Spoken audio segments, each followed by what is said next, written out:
Today we're going to be talking about frankincense, and I'm going to actually make an infused frankincense oil for you here today. But first we're going to go ahead and talk about the difference between frankincense essential oil, the frankincense actual resin, and just resins in general. They're very wonderful plant parts and really fun to work with. They're one of my favorite plant parts to work with. Let's talk frankincense for just a moment. In general, plant resins like fir, pine, spruce, you know how you go out there into the trees that are in your yard and you see the gunk that is sliding down the trunk of the tree? That's resin. And many of these evergreens you can harvest all year round.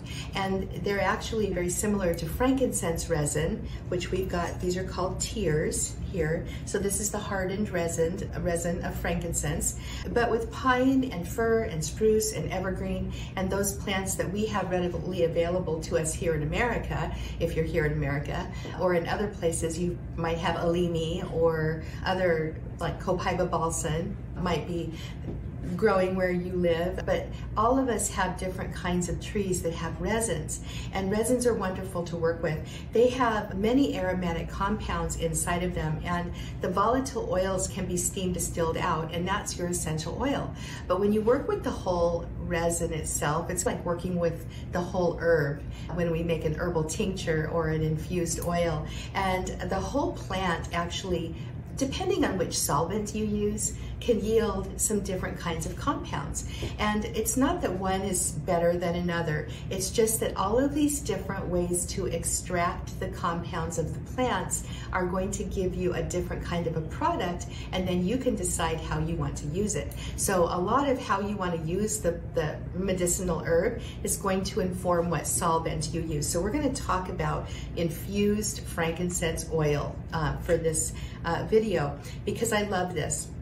There are certain compounds in frankincense resin like benzoic acid and insensyl acetate that actually have compounds that are anti-C. I'm not going to mention what that is because of censorship, and if I dare say the word, I could be shut down or monitored or whatever, and I don't want that. So do some research on that. But frankincense with the benzoic acid specifically is, scientists are finding that it might be very beneficial for some people. It's also very anti-inflammatory. Now, the essential oil doesn't contain the benzoic acid or the insensyl, so you must go ahead and do a different kind of extraction if you want that. And then what you can do later after I get this oil infused is I can add my essential oil to it and make a whole plant a compound. And it's really neat to be able to do that. I get asked quite often if frankincense is useful internally, and yes, in fact you can go to supplement stores and find benzoic acid, and it's been extracted primarily from frankincense or other boswellia species. But I think if you're working with a tincture on your own, you need to be pretty careful, do a lot of research on it, because there's not that much known right now about taking it internally, although people in the Middle East, I understand, have been taking it for a very long time. And I do know of some people who have taken the frankincense tincture very successfully internally for a number of different reasons. But personally, I like to use it topically. I love the way it's so anti-inflammatory to the body, to the joints, to sore muscles. It also can soothe respiratory issues. So you can actually create a pine or a frankincense infused oil and use that to create a salve or a chest rub that's just amazing. Chef's kiss amazing. Frankincense is a plant that calms and grounds and soothes the nervous system. So it's really excellent for stress, very stressful, chronic stress, people who have stressful jobs. Frankincense can be really helpful for people like that. It boosts the immune system. It also improves muscle and joint pain, as I just alluded to with the mention of it being anti-inflammatory. It also can boost energy levels in terms of the way it brings down the stress levels. It actually can help you feel more energetic because it doesn't tire you out. It just supports energy in a very gentle way. Frankincense happens to be antibacterial as well. It's helpful for infections. It is antitussive. It can help with certain kinds of cough. coughs, and it helps with expectoration. So again, all of these things are other ways it might be useful for you to have it on hand so that you can make a chest rub. Ways that you can use the frankincense tears if you purchase them, and I've got some, these are really high quality frankincense tears here, but ways that you can prepare them are, like I just mentioned, tincturing. And if you tincture frankincense, I suggest using about 100 proof. You want a nice even alcohol and water solvent mix, and so 100 proof gives you that. You can also make the infused oil, which we're going to do. You can burn it, and inhaling the smoke from frankincense can really help give you some wonderful medicinal and healing effects as well. So let's go ahead and talk about what we're doing here. So I've got a spice grinder, I have my scale, I've got a container, and I've got my frankincense. This is my frankincense here. Obviously, this is not a plant I can grow. It is native to the Middle East. So I measured out 200 grams of the frankincense tears, and I'm a folk herbalist. Most of the time I eyeball things, but with this oil, and especially because frankincense is so precious, I wanted to just make sure that it's like right on. So 200 grams of the frankincense tears, and then I'm going to be using 800 milliliters of olive oil. And I've got my crock pot here, it's heating up. I'm going to talk to you about how I'm going to work with the crock pot in just a moment, but I need to grind the tears. So give me just a moment, it gets really loud, and we will get going after I get these ground up. Okay, so here I've got 200 grams of frankincense ground up in a quart-sized mason jar, and I want to give you some tips really quick. If you're harvesting your pine resin or any kind of tree resin from your yard, what I suggest, and even like with this frankincense, which is very hard, I want you to freeze it. And the reason you want to freeze it is because freezing it actually makes it harder and easier to grind up without it getting all sticky, because resin is very sticky. So I, thinking that this, because this was so hard, would grind really well, I had forgotten I really should have frozen this as well. So just a quick tip on that. Always freeze your resins, whether it's pine or whether it's frankincense. Alrighty, now I'm going to go ahead and measure out 800 milliliters of olive oil. One thing that's really nice about making your resin infused oils is that the resins of these evergreen trees tend to slow down the oxidation of the oil, and they help the infused oil last a really long time. So much, much longer than this olive oil would just last on its own. All right, so I'm gonna go ahead and pour my oil into the jar. And just, this is really sticky resin, just by the way. And actually, that's a sign that this is a very healthy and good frankincense resin. I've worked with other resins before frankincense, and myrrh as well, but and myrrh's a completely different animal than frankincense, by the way, but it's just not very sticky. And I feel like this frankincense must be pretty fresh because of how very sticky it is. So I'm very pleased with it. They're just pouring this oil in slowly, trying to get my fork down in there. You want this oil to be completely spread throughout the whole entire bunch of powder. I'm gonna go ahead and work on this a little bit here.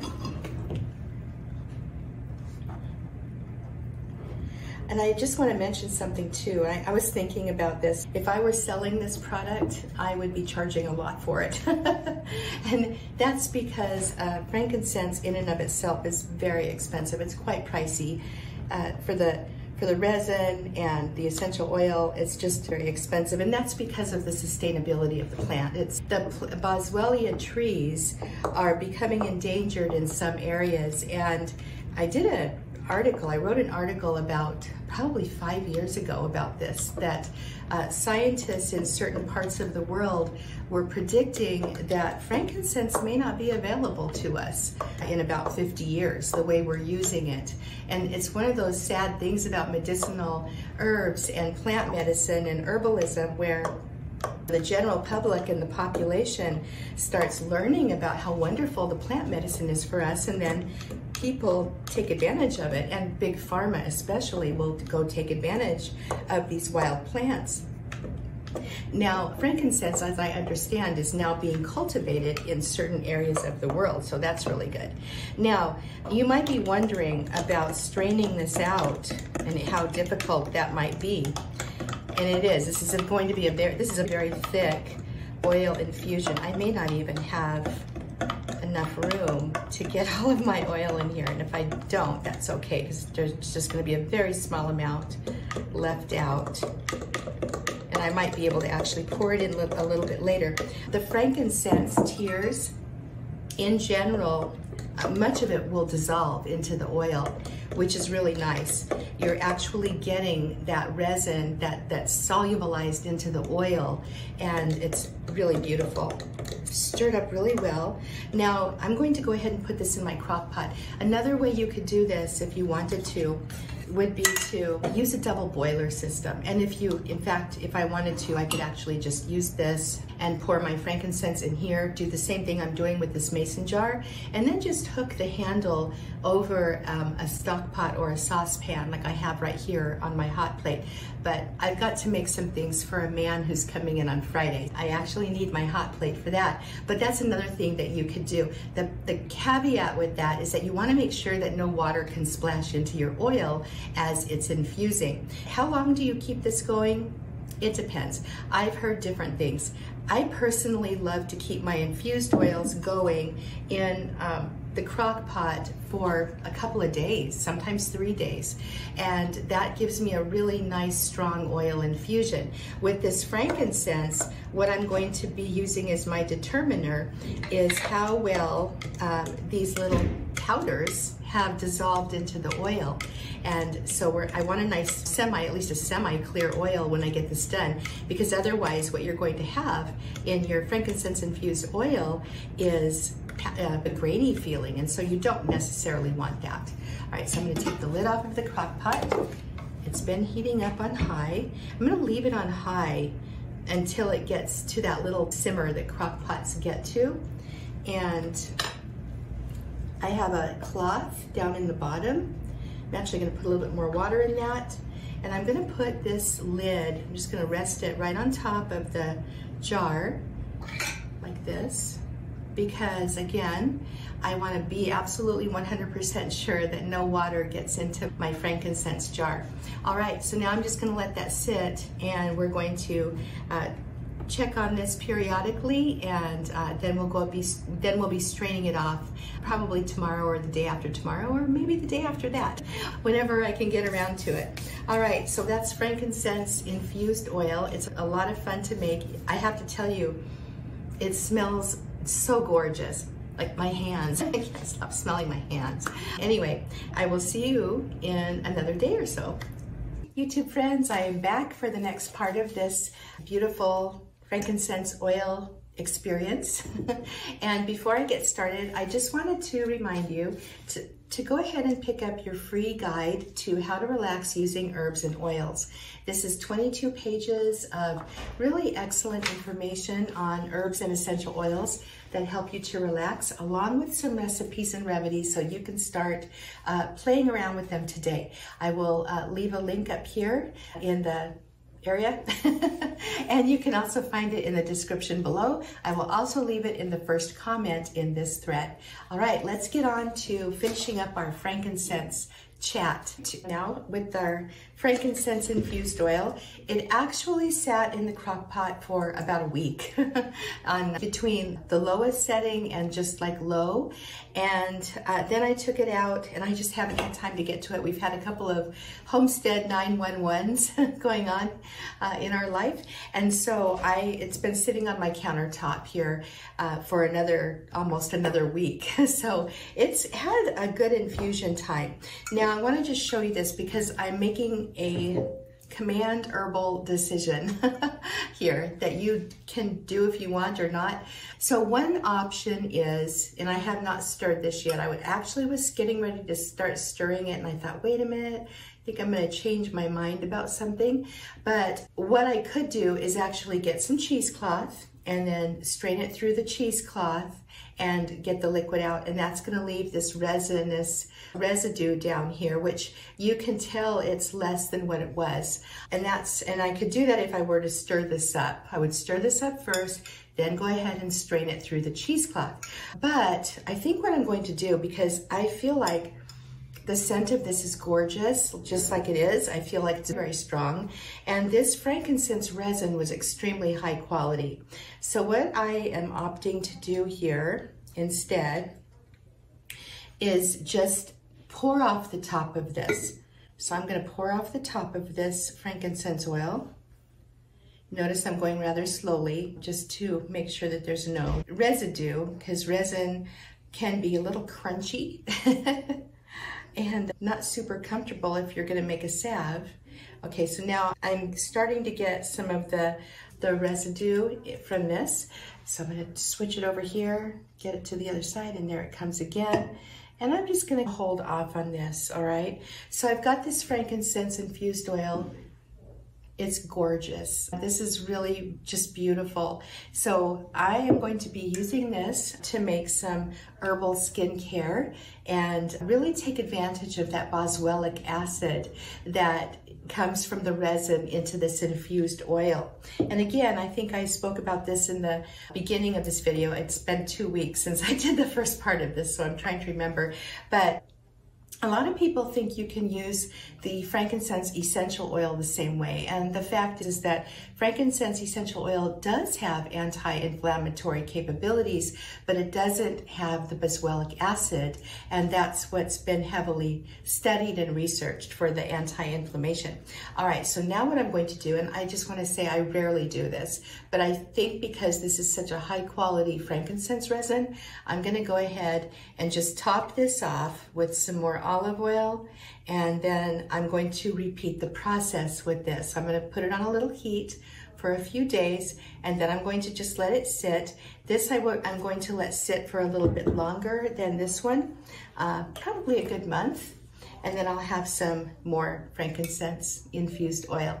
So I'm just going to extend the life of this resin a bit, and we'll see how the strength of this one turns out. Anyhow, I'm very excited to play around with my frankincense infused oil and make some beautiful skincare products. So frankincense is exceptional for aging skin. It's wonderful for wounded skin. It's an excellent skin healer in general. It's also the anti-inflammatory with that boswellic acid. So once again, super excited about this. Thank you for being here. Thank you for learning about frankincense resin with me, and I hope you'll give this a shot. By the way, I just want to mention sustainability for a moment. Frankincense is becoming, it's almost extinct in the wild in some areas, and I would suggest finding sources that are coming from cultivated farms. They do have those these days, and that's where I would suggest you purchase your frankincense essential, or your frankincense resin, and the essential oil too, as a matter of fact.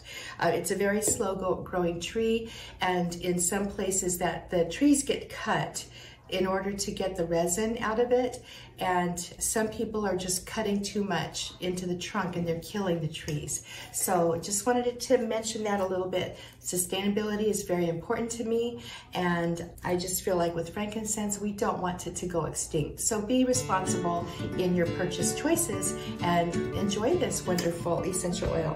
All right, I'm Heidi Villegas with Healing Harvest Homestead signing off, and I will see you in the next video.